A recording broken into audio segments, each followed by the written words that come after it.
PDR Tool Time, your industry podcast, tools, reviews, and stories.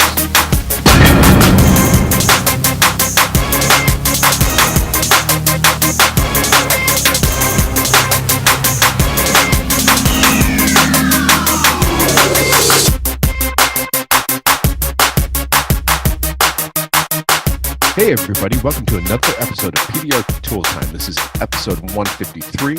I'm your host, Vince D'Alessandro, with Daniel Grom and John Renstrom. This episode is brought to you by Magnatech Mat, Mobile Tech RX, and Edgy Tools, and Hog Glue. Oh, yeah. Along with Hog Glue, we have the new Hog tabs that we've been putting through the test, and they are coming back great for me. I'm getting great results with those. Welcome, everyone. How are you guys doing? Awesome. Well, I'm doing all right. Excited. John is still under the weather, or are you still recovering your vocal cords from all the talking at MTE? I was still recovering from all the talk at MTE, and now today I think I got my wife's cold. We had 4 people of the 11 in our booth that went out sick for most of last week too.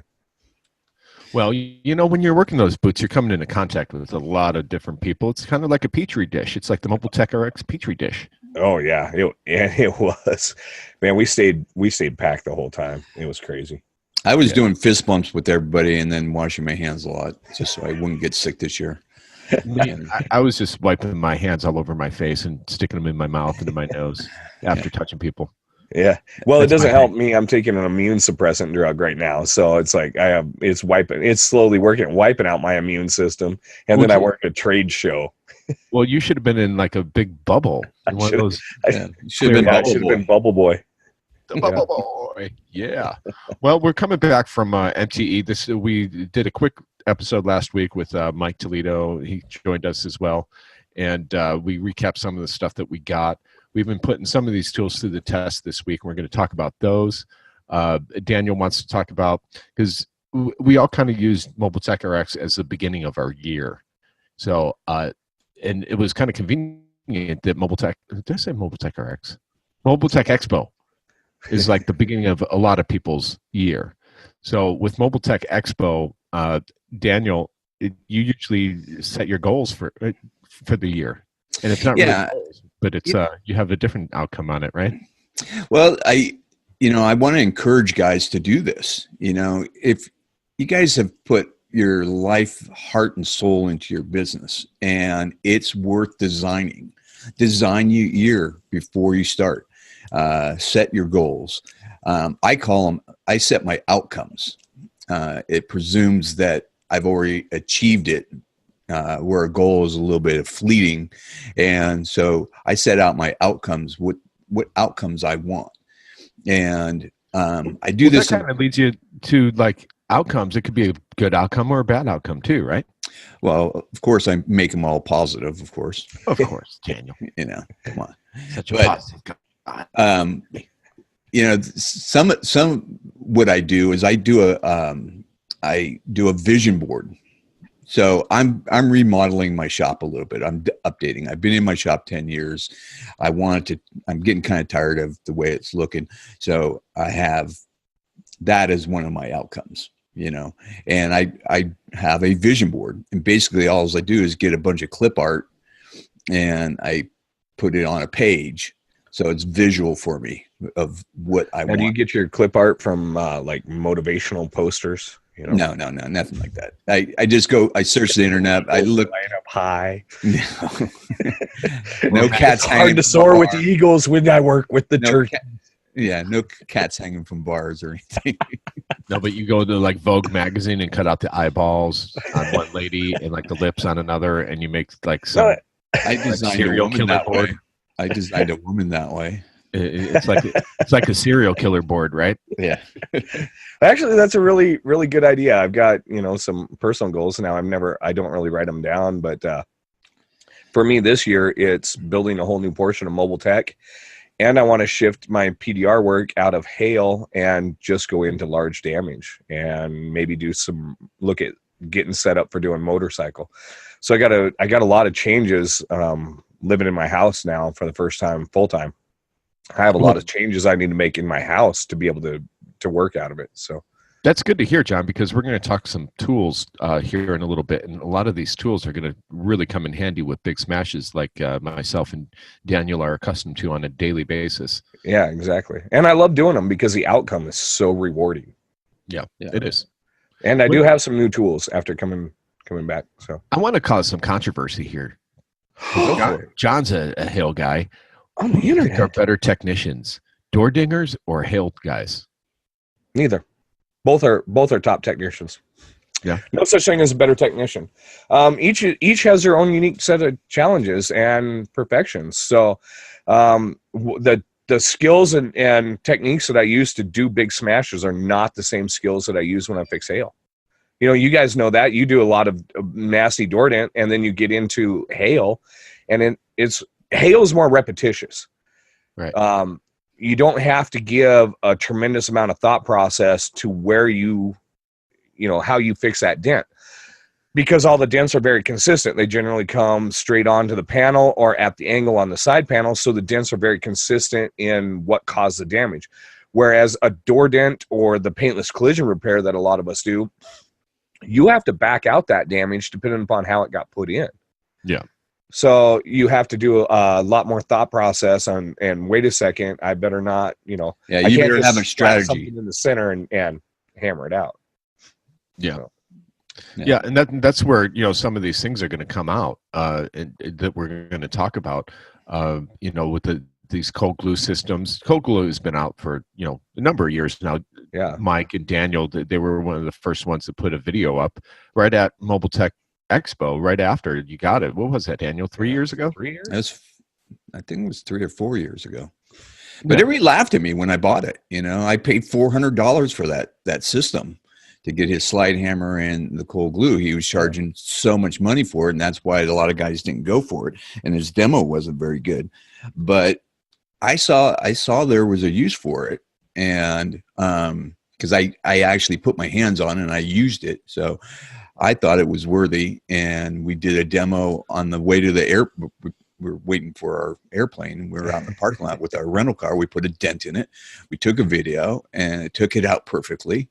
And the rest was history. And it was like that was the start of everything. I'm still waiting for my commission check for that. Yeah. I don't think you're going to get one.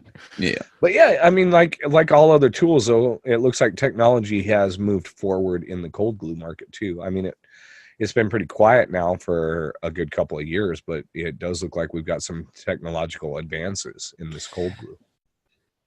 Yeah, the Glexco system is something that's been needed, because so far there's been some attempts at it, but it really hasn't done what this is doing. And I don't know if they're doing something different with their cold glue part.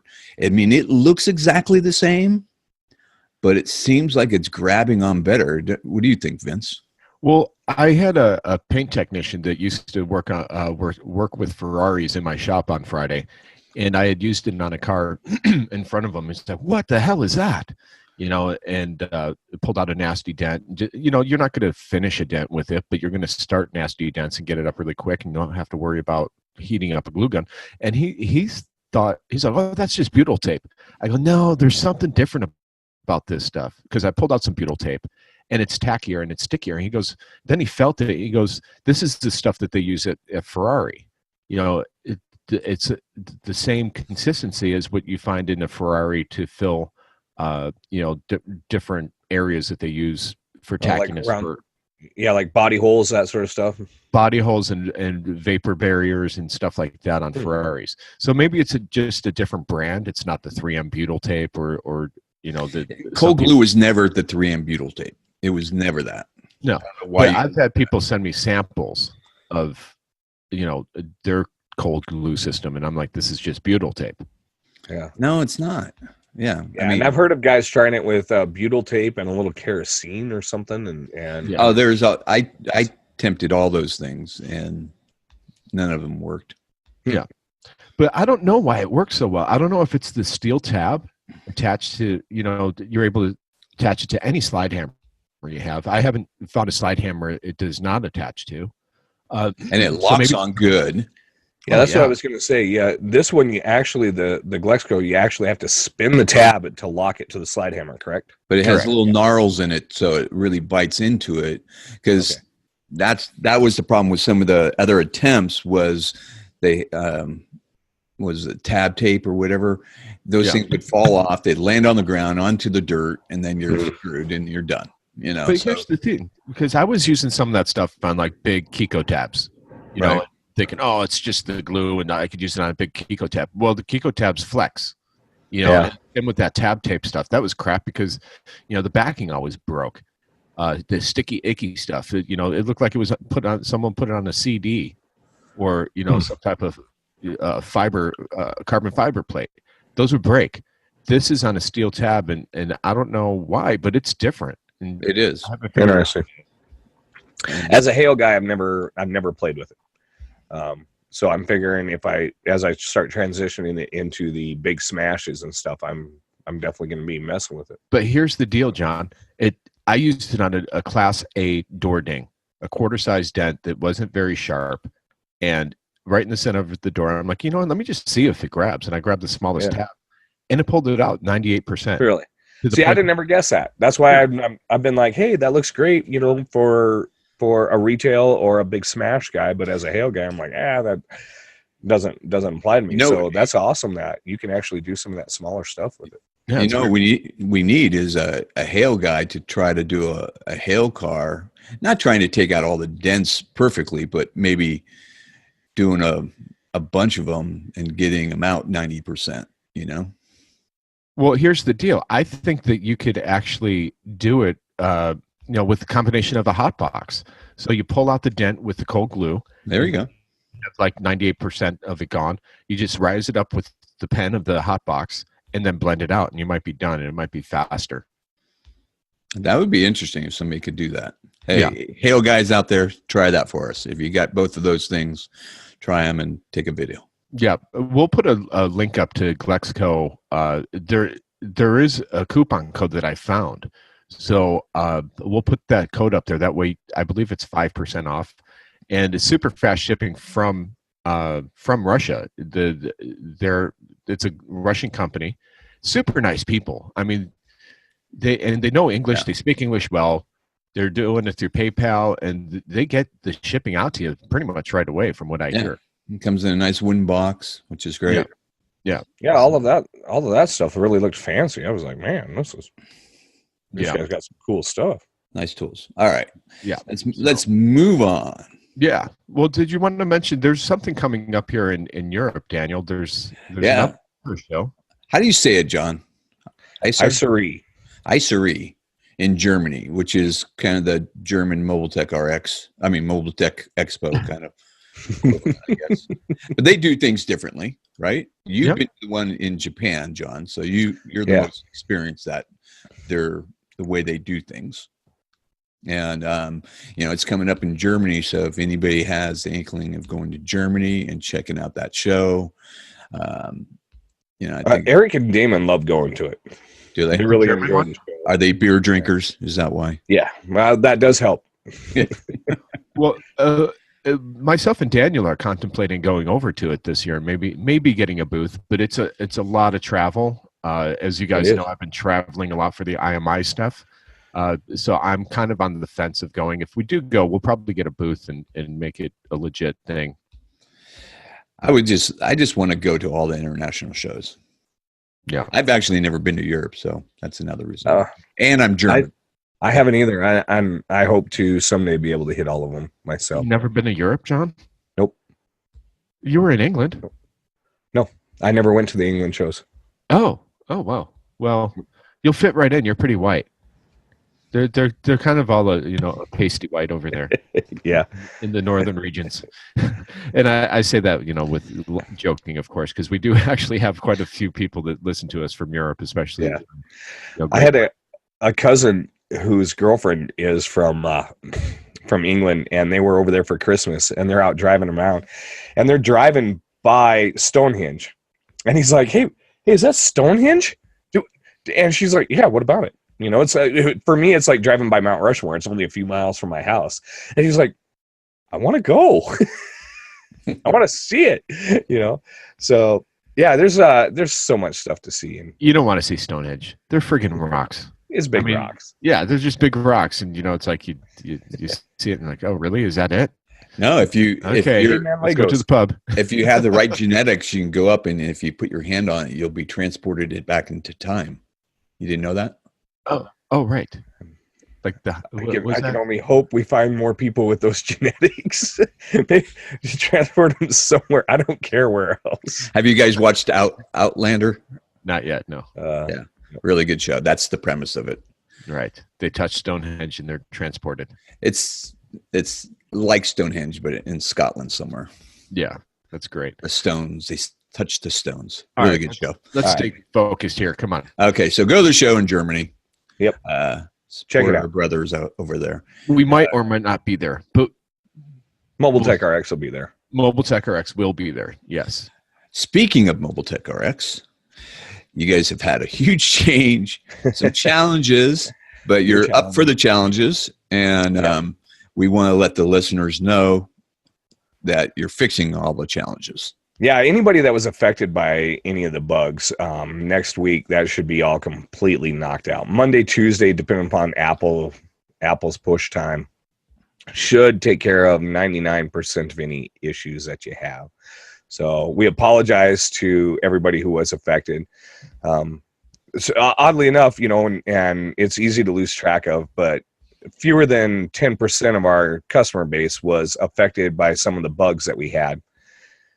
And when you think of it in terms like that, you're like, oh, that's not a big deal. But in reality, I've been facing most of the phone calls, and 10% is hundreds of people. And it has an effect. And it had a major blow to me personally, because I don't like mistakes. And to hear the effect that it had on some people's businesses, we're just really sorry. We moving forward, with me now on board, we're going to put a lot more stuff into place to prevent that. We're also moving forward with more training stuff as the year progresses. We're going to try and do a lot more webinars and have a whole video series, not only on the tutorials on how-tos, but actually webinars throughout the year to discuss issues that people are having, from estimating large dents to hail to walking a lot and doing your door dents, scanning new codes. Some people are having trouble scanning the GM codes that are behind the back door. Yeah. We're going to try to have it when they put that sticker way, way back there. Yeah. Try to do some videos on that. But overall, if the bug affected you, we really apologize. We are busting butt. We all beat ourselves up far more than any of you could beat us up. So we are working on that. Well, here's the deal. I don't want to pat myself on the back, but I only updated it on my iPad. I did not update it on my phone. So that's because you got a stupid Samsung phone. Yeah, those of you in the Android world, you'll never see a single bug, because they'll all be fixed before it ever goes out for the Androids. Well, thank you for that. But you know what? Even if you had an iPhone, it wouldn't have updated on your iPhone if you just updated your iPad, right? Or it depends. If people have their updates set to automatic. Oh, yeah. Then they're done. And ultimately what happened was we had one update that released a new version, and then we followed it up with a second update. So those of you who are late to update or have the auto updates, most of you never saw the first version, which didn't have quite all of the bugs. Second version was, hey, we want this fixed, just release it, while us and the bulk of the programmers are at the show, and nobody tested. Well, you know what? We learn from our mistakes. It's a great program and a great app. We all need it in our lives, and I'm sure you guys are very vigilant about getting stuff done. So here's the other thing I'd like to say is, so I had two issues. I could call you or Eric, but I ended up calling tech support. Tech support was great. You punch in your number and they called me back right away, both times. And, I'm talking to a real guy, not talking to some guy in Indonesia or something. And nothing against Indonesians, but it was great. Normal conversation. You don't feel like, a lot of times you talk to tech support people and they sound like robots and they sound like they're reading from a script. And I hate that. And, You guys aren't like that, which I love about No, we you. try to be a lot more real and try to be the tech support that I want if I have to call. So Yeah, exactly. And he fixed my challenges really quick. One of them, which was it was swiping. So when you switch to the size of the dent on price of dent, if you clicked on it, the price wouldn't change. But if you swiped it, it would change.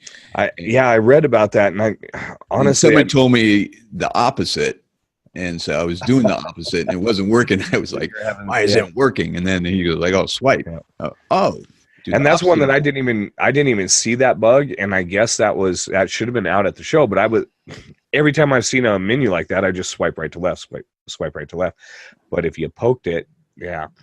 So there's tons of that stuff. That bug fix should get pushed out. There was well over 40 bugs in the fix, and that's getting pushed out on Monday, and it's in Apple's hands on Monday. Apple decides whether it goes out Monday or it goes out Tuesday. Oh, wonderful. Well, good. Some of the other tools, I know I spent some time at the Carepoint booth, and I spent about $300, maybe almost $400 at that booth on some of the new tools that they have. Did you really? I did, yeah. I bought a set of whale tails there that I had some really good confidence in. They fit into 1/2-inch holes, so they're shaved down and they're super flexible. But they're strong where they need to be. They're on the twist. They're strong. They're green handled ones. I'll put up a link. Now are those some of the Mark Turkish brands? So I'm bringing up for you guys that want to be able to find the website. It's denttoolsusa.com. Yeah, and they're the green handled ones, and they're reminiscent of the Dentcraft ones, which I never bought. What I liked about the Carepoint ones was the flexibility of them. All my other whale tails are Dentcraft whale tails because I love them and they're tried and true and they've lasted, the test of time. I've had some of them for 10, 15 years. Never broke them. But having a ratchet handle can make all the difference in the world. You got some kind of obstruction, you twist that handle and get it out of the way. Yeah, but I actually bought the fixed handle ones. That's what I was just going to say. You did. And on their website, I do have it up. Now, they offer that same narrow head in both the ratchet handle and the fixed handle. Yep. And what I like about Carepoint's ratchets is I wish everybody would copy this, but they put the rubber coating all over that ratcheting part, which keeps the dirt out and keeps it tighter.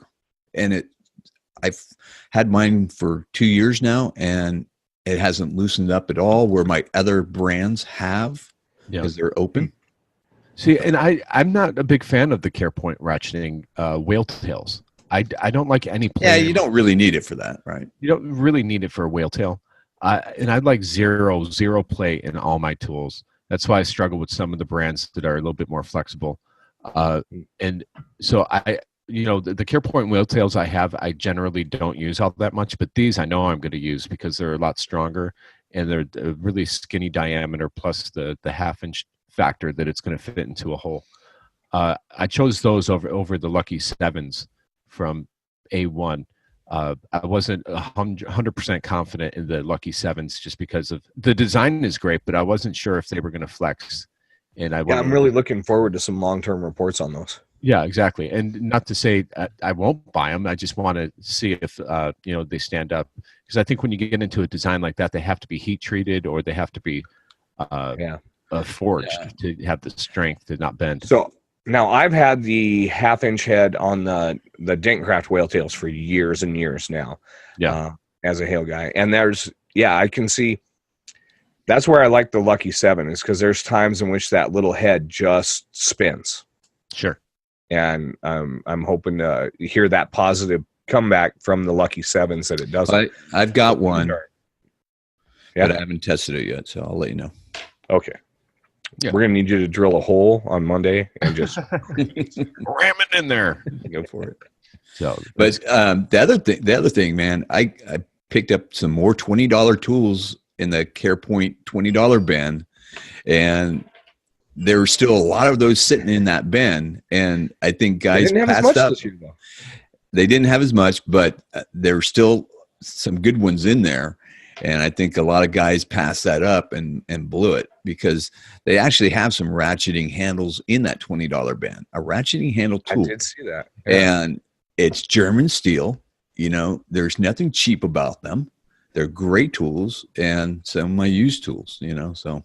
That's cool. The number one tool that I got from Carepoint right now is the flat bar.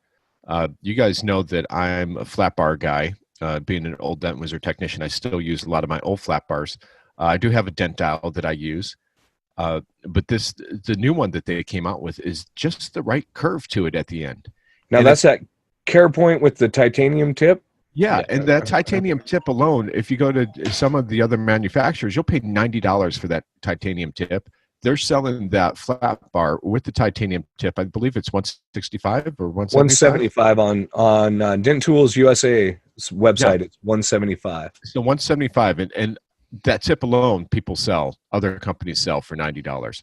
So and it's the 5/16 thread on both sides, so you can put whatever tip you want on it, and that it's just awesome. I know when we were playing with it at the reviews, like the Edgy mini tips that are out there now, guys were really looking excited about shoving that down some doors with that flat bar and some of those Edgy mini tips. Oh, sure. And here's the trick with those flat bars, because guys are like, well, how am I going to get past the upper door brace? Well, you have to go to the opening of the window. So if you're on a front door, go all the way towards the mirror, put it down, and you'll get it through the cavity, and then slide it back to where your dent is. If you're on the rear door, it's the opposite. You go to the back of the window, and you'll get it down past the upper door brace and then slide over to where it's at. They're great tools. You have more control over a flat bar than a round stock. And especially if you're on a body line. Yeah, and no one could argue that. You know, yes, I'll have to try. They're excellent for front fenders, but you could use them indoors. Yeah. If you got a sharp body line like a Honda Accord, which they always get a dent right on that body line, and Jeep doors, you have to have a flat bar for that dent. I don't know how else you do it. Well, I've done them with round, but you're fighting it the whole time. Oh yeah, no, you're just going to take twice as long. Yeah, twice as long. I think it kind of goes back to us talking about the square hail rods. You know, that flat bar. You're not fighting the twist of a round tool. Yeah, so you're just concentrating on the push. Man, I wonder if someone will come out with square rods, square tools. Well. Maybe. There's an idea for somebody. There you go. I still think an octagon would be great, especially on motorcycle PDR tools. They should be octagon. So I wanted to mention, I got Edgy Tools new knockdown. Yeah. And this knockdown is a longer knockdown, but it has a side knockdown on it. And I was using it yesterday on a motorcycle tank, and it was perfect because of the angle that you are working on a motorcycle tank. And I was like, oh, I'm really liking this. And I got it's like a gray tip. It's a really hard tip, and it was working perfect. I never use a metal knockdown on motorcycles. The motorcycle paint's too soft. Now, I always do. That's what I was just going to ask. So motorcycle paint is softer than what you're finding on most automobiles? In most cases, yeah. Okay. I think you have to strike it harder too, because the metal's thicker. Metal's harder, and thicker. Yeah. Now that's the no roll knockdown from Edgy Tools. Yeah, I've always used metal knockdowns on gas tanks because I color sand 90% of the dents I work on, so I'm not concerned about marks in the paint. But that kind of leads us to the other knockdown too. That there was a little bit of talk about too, was the VIP knockdown and the new tips. Yeah, actually, one of the things you want to, the new VIP has a really small narrow tip, which would be comparable to the first generation, right? No, it's even smaller than that. Oh, it is. Okay. Yeah, it's really small. It's a little smaller, and it was very useful for me. I was working on a really nasty crease, and that you had to use a sharp tip on it. And I was bringing some gnarly sharp little nubs up, and this thing was knocking those little nubs down really nice. But you want to put that tip on a shorter knockdown because you want it perfectly perpendicular. Exactly. Because if you even tilt it on the side, which is pretty much if you haven't used a lot of metal knockdowns. It's kind of a rookie mistake. But yeah, if you have a little bit of tilt on it, so keep it on a shorter knockdown, not the longer. You got to hit with that flat face. Yeah. And the other misconception I don't like about people talking about metal knockdowns is they say it mars the paint. No, I don't believe it mars the paint. It will dent the paint. It'll put little divots in the paint. It's not really marring it, though.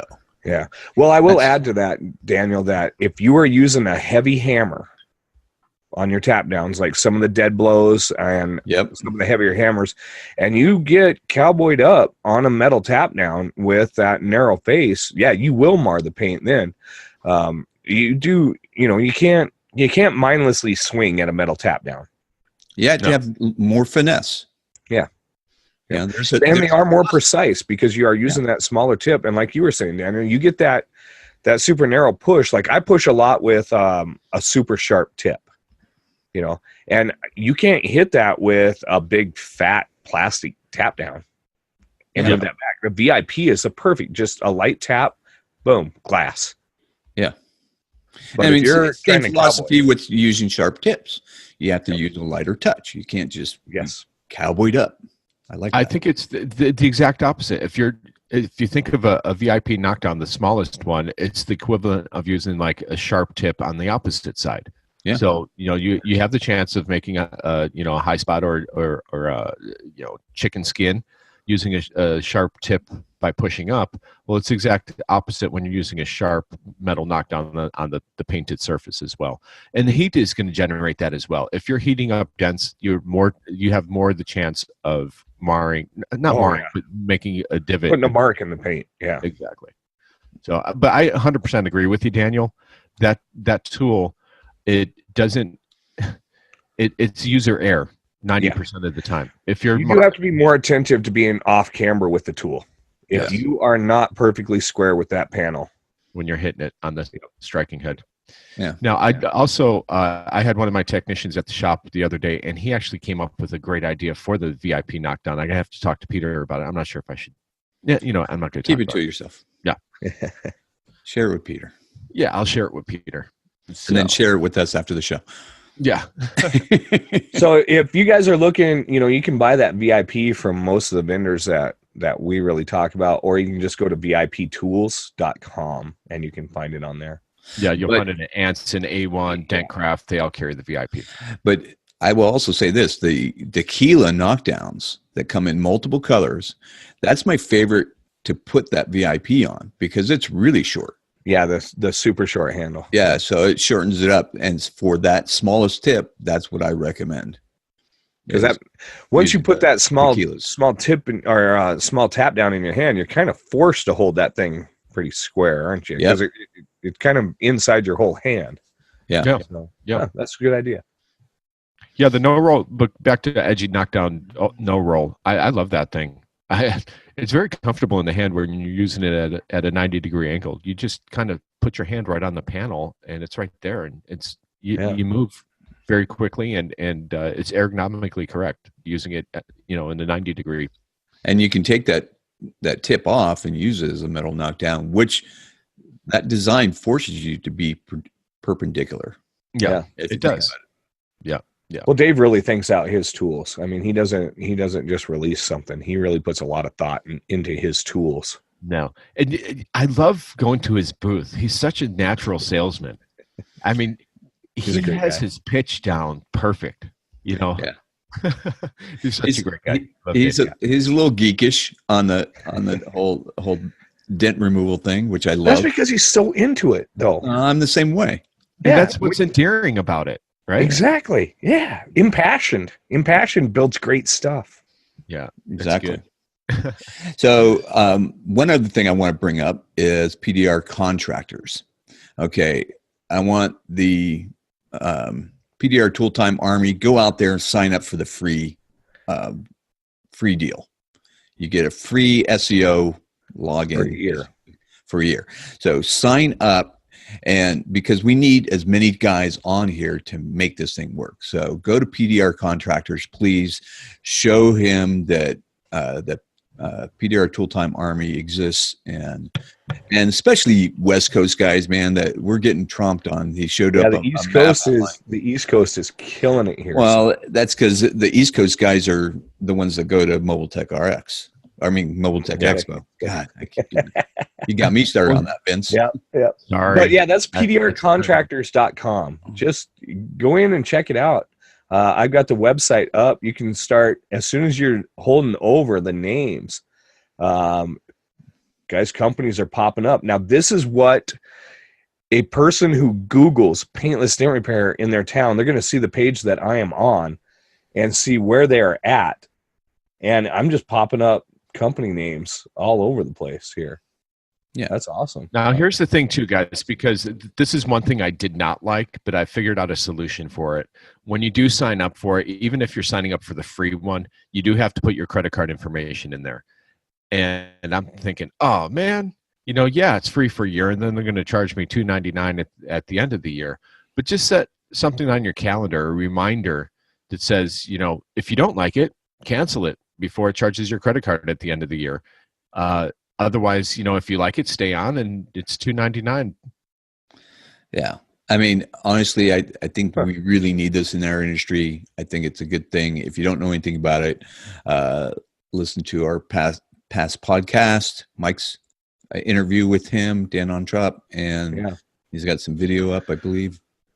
So, just to continue on, I haven't played with the website for a little while, but here, as you're hovering over each of the company's names, when the general public does this, when they hover over and the pop-up comes up, when you have your website on there, they can click that website right from the hover. Bam. Yeah. So, like, here's Hale Auditors. I mean, we've talked with Paul and Tim Corden about Hale Auditors before. Who are those guys? Yeah. And I can click them right from the homepage. So this is what the general public, if you want the public to search you easier and faster, Dan's building it, man. This is sweet. He's dumped a ton of money into the SEO of that. And what his goal is to blow away Yelp, because Yelp now comes up organically in a lot of towns when you type in paintless dent repair above even if you put a ton of money into your own stuff, to get top placement on Yelp in your area or organically on your website, Yelp still comes up ahead of you. And his goal is to make it so PBR Contractors comes up first, and then you, and then Yelp, and whoever else is trying to reach out. Now, once I get all set up, I'm probably going to sign up on this. My biggest fear right now is it's going to work, and I'm not, and that it's going to work too well. And I'm not set up for fixing the dents yet. And getting out of Hale, I'm scared that it's going to draw me too much business to start with. I think you need to come out and spend a week with me, man. I do.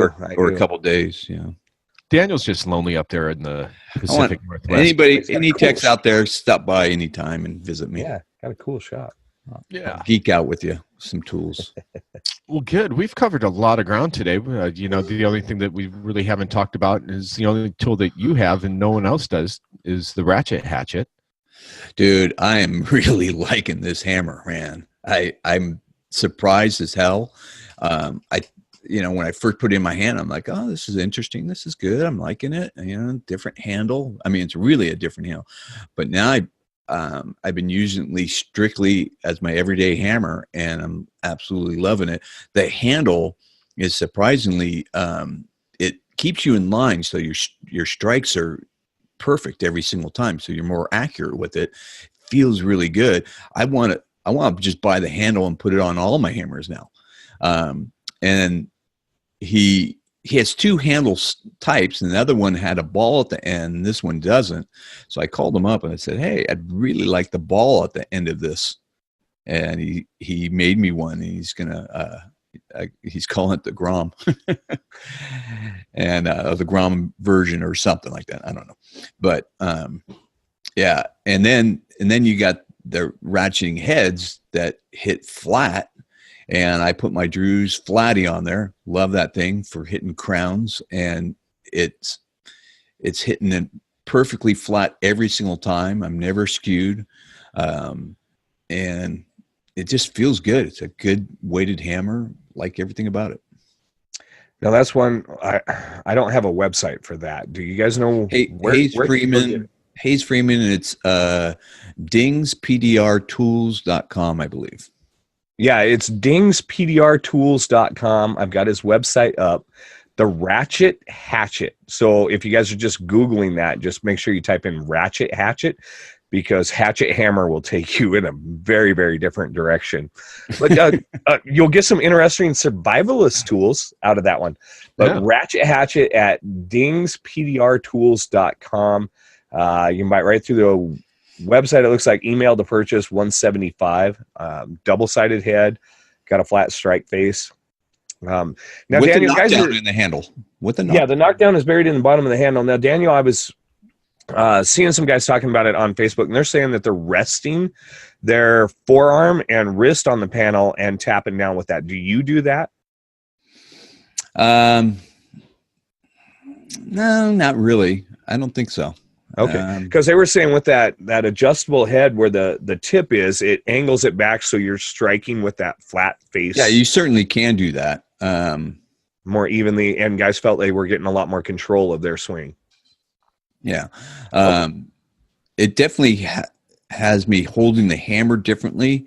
So you're kind of pointing your finger almost in a more natural position rather than on other hammers where it's a little bit more unnatural seeming, because your finger's not on top. It's really on the side pointing.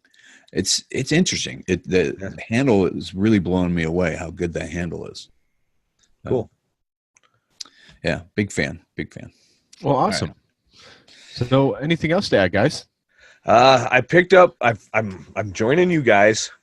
I went out there and I got me some Dent Reapers, and now I went with the adjustable handles.